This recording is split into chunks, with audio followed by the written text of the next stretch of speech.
صباح الخير على حضراتكم أيها السادة والسادة. عندما نتحدث عن الجيش المصري، واحدا من أقوى جيوش العالم وأقوى جيش في المنطقة، منطقة الشرق الأوسط تحديدا.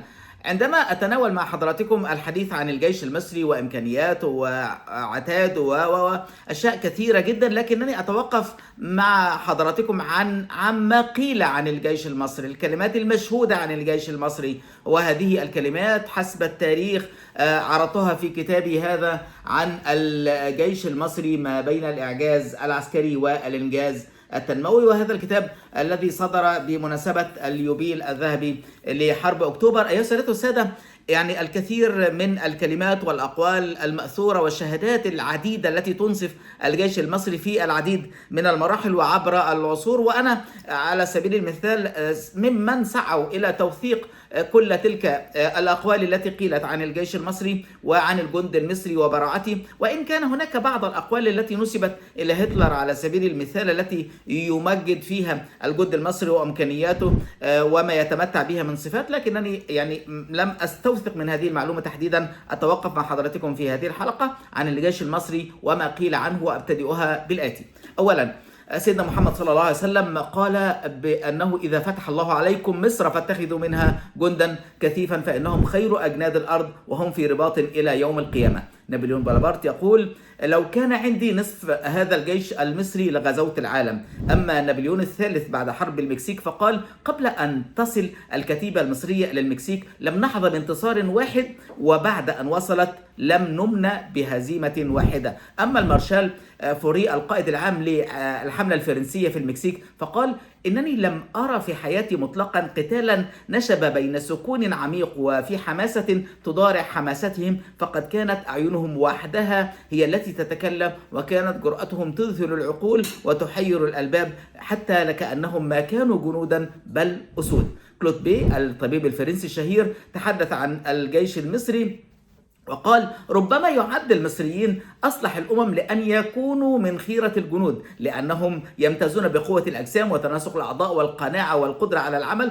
واحتمال المشقة، ومن أخص صفاتهم العسكرية الامتثال للأوامر والشجاعة والثبات عند الخطر والتذرع بالصبر في مواجهة الخطوب والمحن والإقدام على المخاطرة والاتجاه إلى خط النار وتوسط ميادين القتال بلا وجل ولا تردد. أما المارشال الفرنسي مارمون فقال بأن المدفعية المصرية جامعة حقا لشروط الكفاءة وتضارع مدفعيات الجيوش الأجنبية. أما اللورد كيتشنر بعد انتصاره في جنوب أفريقيا فيقول: ما أكثر المآزق الحرجة التي وجدت فيها نفسي في القتال، ولكنني كثيرا ما فكرت وأنا في هذا المأزق في شجعان المصريين وتمنيت أن يكونوا في جانبي.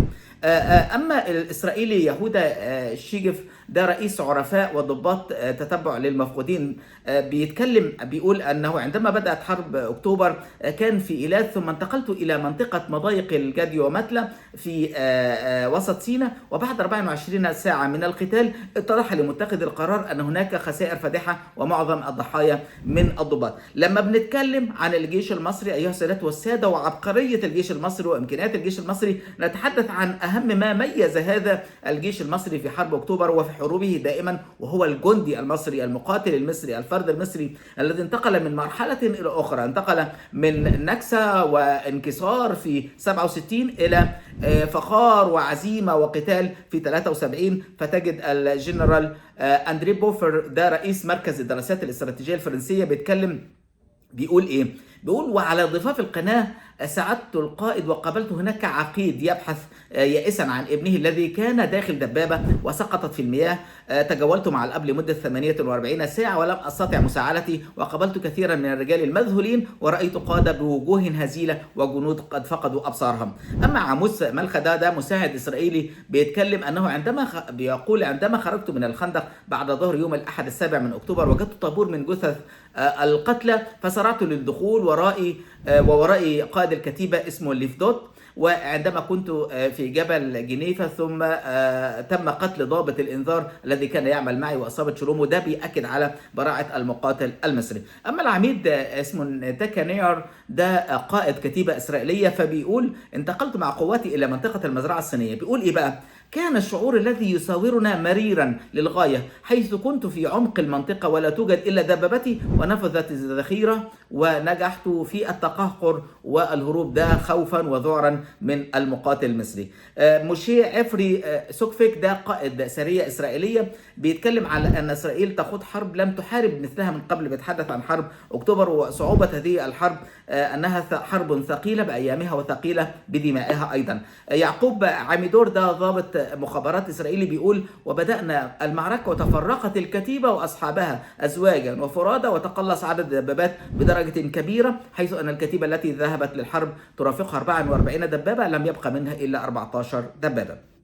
بيتكلم على أن حرب أكتوبر أكبر وأخطر حرب شاركت فيها، والجندي المصري بالفعل أقوى جنود الأرض، هكذا قال. أما الجنرال الإسرائيلي ميتيا هوبلد ده بيتكلم بيقول: من الواضح حتى الآن أن الجندي المصري يظهر روحا قتالية، وأنه لم يفقد إرادته على مواصلة القتال. هذا ما تحدثوا عنه عن حرب أكتوبر. أما موشي ديان وزير الدفاع الإسرائيلي الأسبق فكان يتكلم في ديلي تيليجراف، بيتكلم في 14 أكتوبر 73، بيقول إن حرب الشرق الأوسط حطمت أسطورة أن الجيش الإسرائيلي لا يمكن مقاومته، وأن الأرض التي احتلتها إسرائيل عام 67 تشكل ضمانا لأمنها. وقال أيضا: أخذ المصريون زمام المبادرة واستطاعوا أن يلحقوا أفدح الخسائر بالجيش الإسرائيلي. ده موشي ديان وزير الدفاع الإسرائيلي الأسبق. بيتكلم أيضا ريل شارون، بيتكلم بيقول: لقد برهن المصريون على مقدرة جنودهم على القتال، وقدرة ضباطهم على القيادة، وقدرتهم على استخدام أحدث الأسلحة. أما شلومو بنائي ده قائد سرية المدرعات، فاتكلم على انه يعني اصيب في الكتيبه الخاصه به اكثر من 300، وتفوق الجيش المصري في الروح القتاليه. فبيقول: فقد رايت جنود مصريين قفزت علينا من كل جانب، فاصبت بالخوف الشديد، وهرب الكثير من الجنود والقاده الاسرائيليين من اول يوم في الحرب. اما وزير الدفاع الامريكي في 19 مارس 74 ان عبور القوات المصريه لقناه السويس في مواجهه التفوق الاسرائيلي في القوى الجويه يعتبر علامه بارزه في الحرب الحديثة.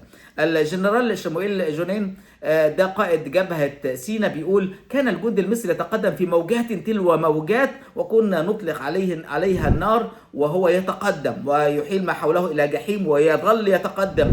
كان لون القناة قانيا بلون الدم، ورغم ذلك أيضا ظل هذا الجندي المصري يتقدم. الجنرال ياشعياهو جافيتش ده قائد مسرح عمليات في سينا بيقول ان ده كان في جولة 67 ان العرب حققوا اهدافهم في حرب يوم الغفران. هو بيتكلم عن حرب اكتوبر، واثبتوا للجميع قدرتهم على خوض القتال بشجاعة واقتحام اقوى الموانع مع قيادة قوات كبيرة في تنسيق وتخطيط استراتيجي من خلال تعاون سياسي دقيق. اما جريده التايمز البريطانيه في اتكلمت عن 6 اكتوبر، قالت ان العرب حققوا الانتصار وبرهنوا على ان قواتهم تستطيع ان تقاتل وتستخدم الاسلحه المعقده بنجاح كبير، كما ان القاده العرب اثبتوا انهم يقودون ببراعه. مجله دير شبيجل الالمانيه بتقول إن الجنود المصريين تمكنوا من عبور القناة ورفع العلم المصري على الضفة الشرقية للقناة خلال 50 دقيقة، رغم أن الخطة قدرت ذلك ب3 ساعات كاملة. جريدة اللوموند الفرنسية اتكلمت وقالت إن عملية العبور التي قامت بها القوات المصرية في قناة السويس ومواجهة القوات الإسرائيلية عالية التفوق وتطور علامة مميزة في الحرب الحديثة، وستغير من الاستراتيجيات العسكرية. ما رأيت بعيني وبحق شيء مذهل قام به الجنود المصريين. ده مراسل جريدة اللوموند الفرنسية. في رسالة من ضابط إسرائيلي اسمه أموس أرسلها لزوجته في 18 أكتوبر 73، بيتكلم فيها: إذا كانت قد كتبت لي النجاة في تلك الليلة فإن ما حدث كان معجزة، ذلك أن القذائف المصرية لم تكف عن تدمير تجمعاتنا ومواقعنا طوال الليل. أما جريدة الواشنطن نيو ستار الأمريكية قالت في 19 أكتوبر 73 إن إسرائيل لا تستطيع من الناحية الاقتصادية أن تشترك في حرب على المستوى الحالي لأكثر من 30 يوما. أما إفراهام بيرن ده مسؤول بالجيش الإسرائيلي بيقول: ازداد التفوق المصري بشكل كبير حتى شعرنا أن الجيش المصري سيهضمنا. وفي 24 من أكتوبر أمرني بيرن بضرب حقول البترول، ولكن الجيش المصري منعنا من ذلك. واحد اسمه إيرن كيرن، ده قائد كتيبة إسرائيلية، بيقول كانت الصورة التي ترسم أمام عيني أن دولة إسرائيل سوف تدمر، وكان الوضع سيء جدا وفقدت أصدقاء في الحرب. أما موشي يعلون، ده رئيس أو رقيب احتياط بلواء مظلات إسرائيلي، بيقول كان الخوف الكبير الذي يراودني هو أن يحولوني إلى ضابط مدرعات بعد الحرب، لأن المدرعات التي خسرناها كانت فادحة وفوق التصور. اما جابي اشكنازي، ده احد افراد سريه اسرائيليه، بيقول ان امتاز الجندي المصري بالقدره الفائقه والاداء العالي الذي مكنه من اقتحام خط بارليف وعبور القناه في وقت قياسي.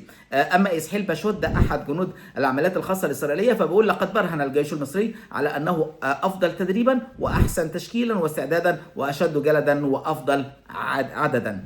اما صحيفه التايمز الامريكيه فقالت ان التكنولوجيا المصريه قد جعلت العصر الذي كانت الدبابات والطائرات تسود فيه ميدان القتال يذهب في ذمه التاريخ. مجله الايكونومست البريطانيه لما كان في عالم ذره امريكي اسمه هارود براون، ده زار منطقه القناه، فقال سوف ندخل في مرحله بحوث وتطوير لجميع الاسلحه الامريكيه لا تقل عن 10 سنوات في جميع الصناعات العسكريه في العالم حتى يتم تطوير الاسلحه التي دمرها الجندي المصري.